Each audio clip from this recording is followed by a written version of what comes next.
Hey everyone, and welcome. You ever stop and wonder how an AI chatbot can remember everything you said minute by minute while most other apps seem to forget what you did just one click ago? Well, today we're going to pull back the curtain on the huge architectural shift that makes all of that possible. We're going from forgetful apps to truly fluent AI conversations. Let's jump right in. Oh, we've all been there, right? You click a button, you fill out a form, you go to the next screen, and poof, the app has completely forgotten everything. That's because, honestly, most software just isn't built to remember. But AI chat, it's a whole different ballgame. It holds onto the context, building on everything you've said. And this isn't just a small change, it's a complete revolution in how we think about and build software. So look at this. On the left, you've got the old way of doing things, a series of one-and-done transactions. It's kind of like sending a postcard. You send a request, you get a response back, and that's it. The interaction's over. But on the right, you see the new model, an ongoing, stateful conversation where the history is everything. This is much more like a phone call, where the dialogue just flows and builds on itself. Okay, so to really appreciate this new conversational world, we first have to understand the old one. Let's take a quick look at what we'll call the forgetful web and the stateless APIs that have been running the show for decades. This is the fundamental idea behind something called REST APIs, which are, a super common way of building web services. And they are designed for one thing and one thing only: handling simple one-off transactions. You send a request, the server does its thing, it sends a response back, and that's it. The memory is wiped clean, totally ready for the next completely unrelated request. And this stateless cycle, it is absolutely everywhere. I mean, think about ordering a pizza online. You add a pizza to your cart, boom, that's a request. The server processes it, you get a little confirmation, that's your response. But then, if you decide you want to add a drink, you have to start a brand new request. The server has already forgotten all about that pizza. It forces you to provide all the context over and over again. So how in the world do we build a system that can actually remember what was said 5 messages ago? It's pretty clear the old forgetful model just isn't going to work. We need a totally new approach, one that's designed for conversations, not just transactions. And this is exactly where systems like chatkit server come into the picture. They're not just about spitting back responses to single requests. No, they're about orchestrating entire conversations. And that means keeping track of the dialogue's history, managing the back and forth, and maintaining that precious context over time. This whole new model is really built on 3 key pillars. First, it's stateful, which means it actually remembers the past. Second, it's streaming, so you see the AI's response appear in real time, just like a person typing. And third, it's contextual, which is crucial. It means every single message builds on the last one.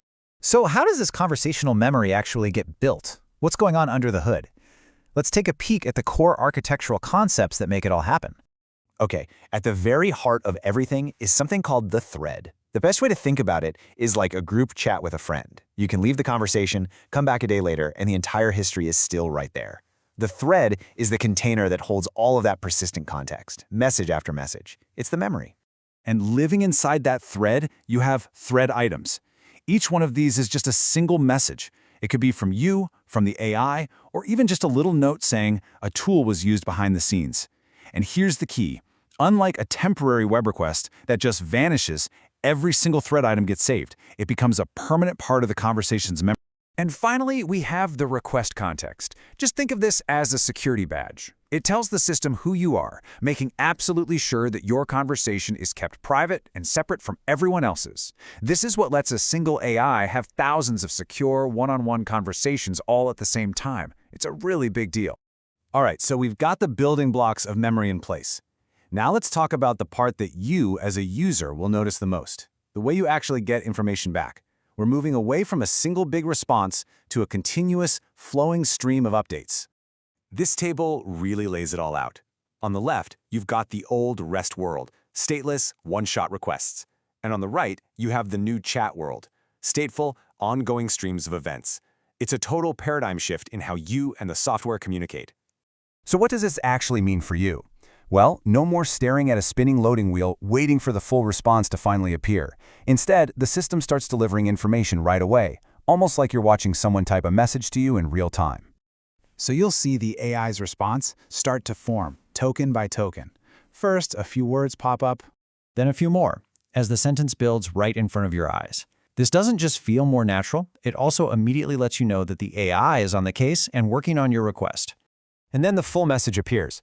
This streaming isn't just for text, by the way. It can also send other little status updates, like letting you know when the AI is using a specific tool in the background to get you an answer.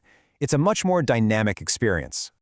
So we've covered the how, the threads, the streaming, all the technical bits. But now let's get to the why. Why does this massive architectural shift actually matter so much? And here it is. This is the key insight. We're not just building better chatbots here. We are creating the fundamental infrastructure for what you might call digital employees, or digital FTEs.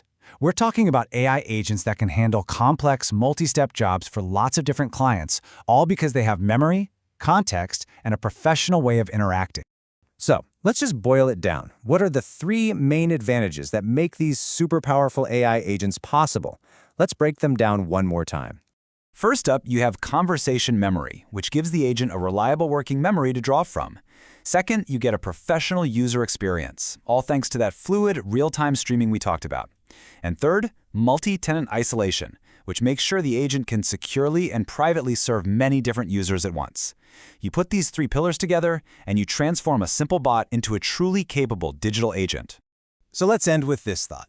For decades, our software has been fundamentally designed to forget. But now, we're building systems with perfect, persistent memory. Just think about it. What new possibilities open up when our software can remember everything? The future of AI isn't just about raw intelligence, it's about memory.